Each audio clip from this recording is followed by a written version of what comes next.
Episode की शुरुआत में हम देखते हैं कि दोही ने गुआन को मैरिज के लिए प्रपोज किया था। दोही चेयरमैन जो कि मौत का बदला लेना चाहती थी, इसके लिए वो डेमन से हाथ मिलाने के लिए रेडी थी। बट गुआन उसके प्रपोजल को रिजेक्ट कर देता है और दोही को सबके सामने शर्मिंदा होना पड़ता है। फिर वो वहां से निकलने लगती है तो गुआन भी उसे फॉलो करता है। तो दोही उसे पूछती है कि वो उसे फॉलो क्यों कर रहा है। तब गुआन उसे बताता है कि वो उसका बॉडीगार्ड है, इसलिए वो उसकी सेफ्टी के लिए उसके साथ है। वो अपनी पर्सनल और प्रोफेशनल दोनों लाइफ को सेपरेट रखना चाहता था। ये सारा ड्रामा खत्म होने के बाद हम दोनों भाई बहनों सुआन और सुकमिन को बात करते हुए देखते हैं। सुआन अपने भाई से कह रही थी कि उन्हें कोई लीगल एक्शन लेना चाहिए। तब सुकमिन उसे बताता है कि लॉ के हिसाब से उन्हें जितने शेयर्स मिलने चाहिए थे उतने मिल चुके हैं, अब वो कुछ नहीं कर सकते। फिर हम सुकमिन का पास देखते हैं जब उसके ऊपर एक ड्रंक एंड ड्राइव का केस हुआ था। तब चेयरमैन जू ने उसे जेल भिजवाया था। इधर गुआन दोही को घर छोड़ने जा रहा था। तब दोही उसे कहती है कि वो उसे और कुछ ना समझे, वो तो बस बहुत दिनों से सोई नहीं थी, इसलिए उसने नींद में उसे प्रपोज कर दिया था। बट गुआन उसे टीज करके उसका मजाक उड़ाता है। तब दोही उसे परेशान न करने के लिए कहती है और म्यूजिक लगाने के लिए कहती है। बट जो भी गाने बज रहे थे वो सारे मैरिज से रिलेटेड ही थे। बाद में वो घर के अंदर चली जाती है और वो गाड़ी में अपना लेटर भूल गई थी जो उसे चेयरमैन जो ने दिया था। तब गोवन वो उसे देने के लिए जाता है। बट वो अंदर से दोही की आवाज सुनता है। वो कह रही थी कि अगली बार अगर गुआन ने शादी के लिए मना किया तो वो उसे मंडप तक घसीट कर ले जाएगी। गुआन तो डर के मारे वहां से भागता है। बाद में वहां पर सुकौन आता है और वो लोग बातें करते हैं। तब दोही उसे बताती है कि ऑडिट में सब सच सामने ना आ जाए, इसलिए चेयरमैन जो का मर्डर हुआ था और अगर सच सामने लाना है तो दोही को चेयरमैन बनना ही पड़ेगा। और वो फिर से एक ऑडिट टीम बनाएगी और सारा सच सामने लेकर आएगी। तब सुकौन उसे रोकता है। उसे डर था कि दोही की जान अब खतरे में रहेगी। तब दोही उससे कहती है कि चेयरमैन जू की मौत उसी की वजह से हुई है, क्योंकि वो उसे चेयरमैन बनाना चाहती थी, तो अब वो उनकी मौत का बदला लेकर रहेगी। फिर सुकौन गोवन के बारे में पूछता है कि वो वही ब्लाइंडेड वाला लड़का है ना। तब गोही हाँ कहती है। सुकौन उससे पूछता है कि वो सिर्फ एक ब्लाइंडेड पर जाने के बाद ही हाँ कैसे कह सकती है शादी के लिए। तब दोही उससे कहती है कि वो बार बार उसे बचाता है, उसके साथ उसे सेफ फील होता है, इसलिए उसने उसे शादी के लिए प्रपोज किया था। इधर जब गोवन घर आता है तो उसका मैनेजर उसे फ्यूनरल के बारे में पूछता है। तब गोवन उसे मैरिज प्रपोजल के बारे में बताता है और साथ में ये भी कहता है कि दोही सीरियस नहीं थी, क्योंकि वो नींद में थी, इसलिए वो ये सारी चीजें बोल रही थी। तब वो मैनेजर से कहता है कि इंसान जब नींद में हो या नशे में होता है तब सब कुछ सच ही बोलता है। और फिर वो गुआन से कहता है कि उसे दोही के प्यार में नहीं पड़ना चाहिए। तब गुआन कहता है कि प्यार तो डिल्यूजन है और इंसान की वीकनेस है, फिर भी इंसान सुधरता नहीं है और इन सब चीजों में फंसता जाता है। इधर सुकौन दोही की सेफ्टी के लिए परेशान है, इसलिए वो वही सोने का कहता है। तब दोही उसे कहती है कि वो अपना ध्यान रख सकती है और उसे वहां से जाने के लिए कहती है। तब सुकौन अपना नंबर दोही के इमरजेंसी कॉन्टेक्ट्स में सेव कर देता है और उसे अपना ध्यान रखने के लिए कहता है और वहां से चला जाता है।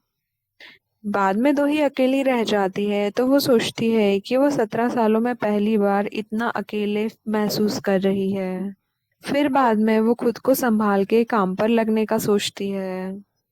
तब सबसे पहले वो चेयरमैन जू का लेटर पढ़ना चाहती है। बट वो लेटर तो अभी गुआन के पास था। तभी दोही के फोन में एक मैसेज आता है। दोही जब नेट चेक करती है तब उसमें उसके प्रपोजल की न्यूज़ हर जगह थी।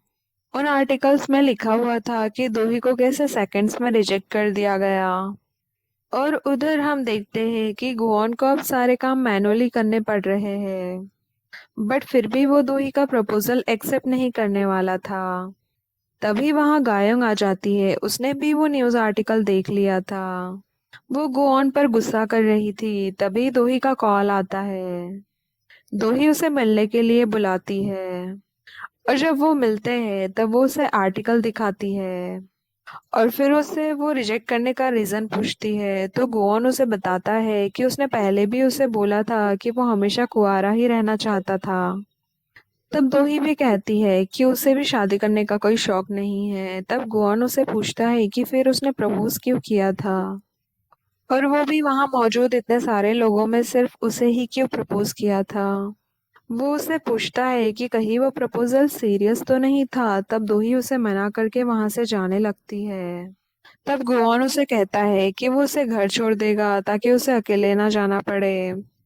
फिर जब वो गाड़ी में होते हैं तब दोही कहती है कि लोग खुशियां ढूंढते ढूंढते हैं हमेशा दुखी हो जाते हैं। तब गुआन उसे पूछता है कि जब उसे खुशियां ही नहीं चाहिए तो वो इतनी मेहनत क्यों करती है। तब दोही कहती है कि उसके मॉम डैड की डेथ के बाद उसने दुख भुलाने के लिए खुद काम पर फोकस करना शुरू किया, और यही सब बातें करते करते उसकी आंख लग जाती है। गुआन एक रेड लाइट पर गाड़ी रोकता है, तब पीछे वाला बहुत ज्यादा हॉर्न मार रहा था। तो गुआन दोही का हाथ पकड़ता है और पीछे वाले के एयरबैग्स खोल देता है। वो दोही को डिस्टर्ब नहीं करना चाहता था। वो दोही के बैग में चेयरमैन जो का लेटर रख देता है जो उसके पास था। बाद में जब घर पहुंचने के बाद भी दोही उठती नहीं है तो गुआन कार को झटका देता है, और दोही की नींद खुल जाती है। जब दोही घर में जाती है तब गुआन उसे कहता है कि अगर कोई भी जरूरत हो तो उसे कॉल कर दे। तब दोही उसका नंबर भी इमरजेंसी कॉन्टेक्ट्स में सेव कर लेती है। बाद में वो चेयरमैन जो का दिया हुआ लेटर पढ़ती है जिसमें उसे उनकी मौत पर ज्यादा दुखी ना होने के लिए कहा गया था, और उन्होंने ये भी कहा था कि वो नहीं चाहती कि दोही अकेली रह जाए, इसलिए वो उसकी शादी करवाना चाहती थी, क्योंकि उन्होंने अपने बच्चे होने के बावजूद अकेले ही जिंदगी गुजारी थी। वो कहती है कि चेयरमैन की पोजीशन ऐसी ही होती है, इसलिए वो नहीं चाहती थी कि दोही भी अकेली ही रह जाए। और वो ये भी कहती है कि दोही के साथ वो अपना अकेलापन भूल जाती थी। बाद में हम देखते हैं कि दोही ऑटोप्सी के लिए कंसेंट फॉर्म साइन करवाने के लिए सुकमेन के पास आती है, लेकिन वो उस फॉर्म को फाड़ देता है और सुआन तो उसे चाटा भी लगाती है। बाद में उनका क्रेमेशन होता है और दोही उनकी ग्रेव पर विजिट करती है। तब दोही उनसे कहती है कि वो सब कुछ ठीक कर देगी, और हम वहाँ उसी गुंडे के आदमियों को देखते हैं। वो लोग भी उनके बॉस की ग्रेव पर आए थे, और अभी जो उनका बॉस था वो अपने बॉस से कह रहा होता है कि वो गुआन से बदला लेकर रहेगा। उसका एक आदमी उसे रेस्टोरेंट का सीसीटीवी फुटेज दिखाता है, तो उस वीडियो में कुछ भी ठीक से रिकॉर्ड नहीं हुआ था। और इधर हम देखते हैं कि गुआन को अपना पास्ट याद आता है। तब वो अपने मैनेजर से भी बताता है कि उसे अब अपनी इंसान वाली जिंदगी याद आने लगी है। लाइफ में उसका नाम इसून होता है। तब उसका मैनेजर उसे कहता है कि वो सारे पुराने रिकॉर्ड्स देखेगा और इस नाम के सारे लोगों की इंफॉर्मेशन निकालेगा, ताकि वो लोग गुआन की पास्ट लाइफ का पता लगा सके। फिर वो खुद ही सोचने लगता है। वो कहता है कि गुआन को 200 सालों के बाद ही क्यों उसकी लाइफ याद आ रही है, और वो भी अभी। तब वो कहता है कि गुआन अब एक नॉर्मल इंसान के जैसा है, वो अपनी पावर्स के बिना एक इंसान ही है। तो अब उसे अपना ज्यादा ध्यान रखना चाहिए क्योंकि उसकी मौत कैसे भी हो सकती है। अब वो एक इमोर्टल नहीं रहा, और अब उसकी एज भी बढ़ने लगेगी। तब गुआन को फिक्र होने लगती है। वो दोही के पास जाता है। अब दोही तो पहले से ही परेशान होती है, बट गुआन भी अपनी एज को लेकर चिंता में है। वो दोही का हाथ पकड़ने के लिए मांगता है, और दोही को बताता है कि उसे मन की शांति मिलती है, बट दोही कहती है कि वो ये सब कुछ नहीं कर सकती। वो उससे अपना हाथ छुड़ा लेती है। वो उसे कहती है कि उसे पब्लिक में अपनी इमेज को मेंटेन रखना है। वो उससे कहती है कि उसने उसे सबके सामने रिजेक्ट कर दिया था। तब गुआन भी उसे अपनी प्रॉब्लम्स बताने लगता है कि अब उसकी एज बढ़ेगी और उसका चेहरा भी खराब होगा। उससे अपनी बहुत ही फिक्र हो रही थी। अब दोही ये सब कुछ समझ तो जाती है बट वो हेल्प नहीं करना चाहती थी। वो गुआन से कहती है कि वो गुआन के लिए एक चार्जर के जैसे है, बट वो उसे चार्ज नहीं करना चाहती। तब गुआन उसे धमकी देता है कि वो उसकी जॉब छोड़ देगा। तब दोही कहती है कि ठीक है, वो भी अगर मर जाएगी तो गुआन का टैटू उसके साथ ही चला जाएगा। तब गुआन उसे सेल्फिश कहता है। तब दोही कहती है कि ठीक है, वो उसे हर वक्त तो चार्ज नहीं कर सकती, बट कभी कभी करने देगी।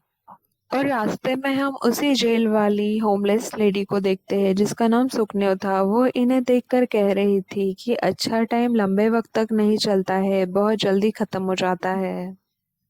और उधर ऑफिस में दोही के एम्प्लॉयज के बीच में ऐसी ही बहस हो रही थी कि चेयरमैन जू के मरने पर उन्हें दुखी होना चाहिए या नहीं होना चाहिए, क्योंकि वो उनकी डायरेक्ट बॉस तो नहीं थी। इधर दोही और गुओन ऑफिस पहुंचते हैं। गुओन उसका हाथ पकड़ने का ट्राई कर रहा था बट दोही अलाउ नहीं करती। बाद में दोही अपनी सेक्रेटरी से अपनी डेट फिक्स करवाने के लिए कहती है, उसी आदमी के साथ जिसके साथ लास्ट टाइम वो नहीं जा पाई थी। और उसकी सेक्रेटरी उसे जू के घर का फुटेज देती है। दोही वो चेक करना चाहती थी ताकि वो रियल कल्प्रिट का पता लगा सके। तब दो ही गोऑन की हेल्प से वो फुटेज चेक करती है। वो लोग ये देख रहे थे कि जू के मेडिसिन के साथ किसने छेड़छाड़ की होगी। बट गोऑन वो वीडियोस देखते देखते थक जाता है। वो दोही से कहता है कि वो अपनी पावर से सीधे अटैकर के पास जा सकते हैं। तब दोही उसे जल्दी से ऐसा करने के लिए कहती है बट गोऑन की कुछ कंडीशंस होती है। वो दोही से कहता है कि दोही अपना काम होने के बाद उसे छोड़ेगी नहीं और वो उसे कभी भी चार्ज होने देगी। तब दोही हाँ कह देती है। फिर वो दोही का हाथ पकड़ के पावर्स यूज करता है बट कुछ भी नहीं होता। तब वो पावर्स को 2-3 बार यूज करता है फिर भी कुछ नहीं होता। तब दोही उसे कहती है कि कहीं उसकी पावर्स चली तो नहीं गई। तब वो वही रखा एक पेन अपने हाथ में लेता है अपनी पावर्स यूज करके। तब गुआन उसे कहता है कि शायद उसने कल्प्रिट का फेस नहीं देखा है इसलिए वो उसके पास नहीं जा पा रहा है। तब वो लोग उसकी सेक्रेटरी के पास जाने की कोशिश करते हैं। गुआन उसका हाथ पकड़कर अपनी पावर्स यूज करता है बट वो लोग सीधे सप्लाई रूम में पहुंच जाते हैं। और बाहर ही कुछ एम्प्लॉयज बैठे हुए थे। वो लोग यही सब कुछ डिस्कस कर रहे थे कि गुआन और दोही के बीच में ज़रूर से कुछ चल रहा है। फिर गुआन उसका हाथ पकड़कर फिर से अपनी पावर्स यूज़ करने का ट्राई करता है। जब वो उसका हाथ पकड़ रहा था तो हाथ पीछे वाले कार्टन पर लग जाता है और बाहर बैठे एम्प्लॉयज़ को भी इसकी आवाज़ आ जाती है। वो लोग जब अंदर झांककर देखते हैं तो वहाँ पर कुछ नहीं था। ऑन दोही का हाथ पकड़कर वहाँ से गायब हो गया था और वो लोग छत पर निकलते हैं। तब गुआन कहता है कि कल्प्रिट के फेस के साथ कुछ तो प्रॉब्लम है, क्योंकि वो जिसका फेस देखता है उसके पास आसानी से जा सकता है और दोही के अटैकर का फेस तो उसने देख कर रखा था। बट हमें ये पता है कि दोही का अटैकर मास्क लगा कर रखता था। बाद में वो दोही का हाथ पकड़ने की कोशिश करता है फिर से बट दोही नहीं मानती। वो कहती है कि इतनी बार हाथ पकड़ने पर भी वो अटैकर के पास नहीं जा पाए और अब तो दूसरे एम्प्लॉयज़ को भी उन पर शक होने लगा था। और दूसरी तरफ हम उसके अटैकर को देखते हैं। वो किसी के ऑर्डर्स का वेट कर रहा था। तभी उसे मोबाइल में एक मैसेज आता है हंटिंग डॉग को रिलीज़ करने का। इधर हम ऑफिस में देखते हैं कि एक एम्प्लॉय गुआन से फ्लर्ट करती है और वो कहती है कि शाम को गुआन को वेलकम पार्टी देंगे। तब गुआन भी सोचने लगता है कि उसे जाना चाहिए, क्योंकि उसने सुन रखा था कि लोग टेबल के नीचे हाथ पकड़कर रोमांस करते हैं। तब वो भी सोचता है कि वो इस मौके का फ़ायदा उठाकर दोही का हाथ पकड़ सकता है। उधर हम एक होटल में गुंडों को देखते हैं। उनका बॉस उन्हें डांट रहा था क्योंकि वो अब तक गुआन का पता नहीं लगा पाए थे। तभी हम वहाँ एक वेटर को देखते हैं जो प्लेट में एक लिफाफा लेकर आया था। उस लिफाफे में गुआन की अभी की सारी जानकारी दी हुई थी कि वो कहाँ काम करता है और उसका नाम पता क्या है।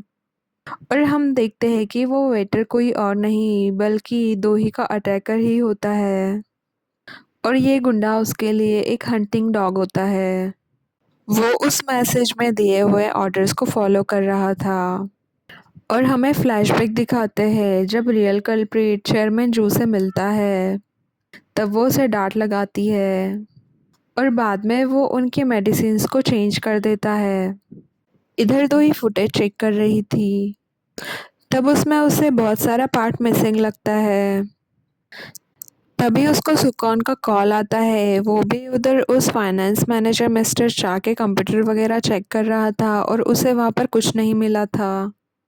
बाद में वो दोही को डिनर पर चलने के लिए कहता है, बट गुआन उसे एम्प्लॉयज़ के साथ डिनर पर ले जाता है। दोही साथ में थी तो बाकी सारे लोग बहुत ही ऑकवर्ड फील कर रहे थे। गुआन दोही का हाथ पकड़ लेता है। बाद में वो सब लोग ड्रिंक करते हैं। दोही को गुआन के ऊपर बहुत गुस्सा आ रहा था। तभी एक एम्प्लॉय गुआन से पूछ लेता है कि उसने दोही को रिजेक्ट क्यों किया।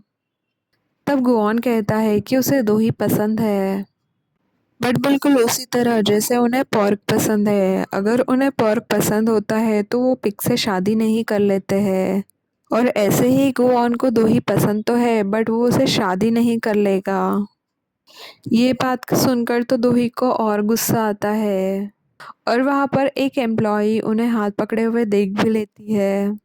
उसका तो दिल ही टूट जाता है। बाद में सभी एम्प्लॉयज़ वहाँ से उठकर चले जाते हैं। तब दोही भी गुआन से अपना हाथ छुड़ाकर वहाँ से जाने लगती है। तब गुआन उस पर गुस्सा करता है कि वो सबके सामने भी हाथ पकड़ने नहीं देती है और अकेले में भी हाथ नहीं पकड़ने देती है। तब दोही बिना पीछे मुड़े ही गुआन से बात करने लगती है। वो कहती है कि वो भी इंसान है और उसकी भी कुछ फीलिंग्स है और उसे भी ये सब चीज़ें बुरी लग रही थी। जब वो पीछे पलट कर देखती है तो गुआन वहाँ पर नहीं था। उधर हम गुआन को देखते हैं जो गुस्से से निकल गया था। तब वो सोचता है कि दोही को अकेले छोड़ना ठीक नहीं है वरना फिर से कोई उस पर अटैक कर देगा। तब वो उसके पास जाने के लिए पीछे पलटता है बट वहाँ पर उस गुंडे के आदमी पहुँच गए थे। इधर दोही उसे कॉल करती है बट वो कॉल अटेंड नहीं कर पाता। वो वहाँ से निकलने की कोशिश तो करता है बट गुंडों ने उसे चारों तरफ से घेर लिया था। फिर वो लोग गुआन के सिर पर बैट से मारते हैं जिसकी वजह से उसके सिर से खून निकलने लगता है। वो लोग उस पर फिर से अटैक करने ही वाले थे कि दोही वहां आ जाती है। वो सभी गुंडों पर पेपर स्प्रे करके गुआन तक पहुंच जाती है और गुआन जैसे ही उसका हाथ पकड़ता है उसकी चोट हील होने लगती है और वो अपनी पावर्स यूज़ करके गुंडों से डांस करवाता है। वो खुद भी दोही के साथ डांस करके गुंडों की पिटाई करता है और हम देखते हैं कि दोही का अटैकर ये सब कुछ रिकॉर्ड कर रहा था और गुआन दोही के साथ डांस करके गुंडों की एक-एक करके बहुत पिटाई करता है। गुआन खुद से कहता है कि अब वो दोही को कभी अपने से दूर नहीं जाने देगा और वो उसे हमेशा पास ही रखेगा, पर वो कभी उसके प्यार में नहीं पड़ेगा। और इसी के साथ एपिसोड 4 की एंडिंग यही हो जाती है।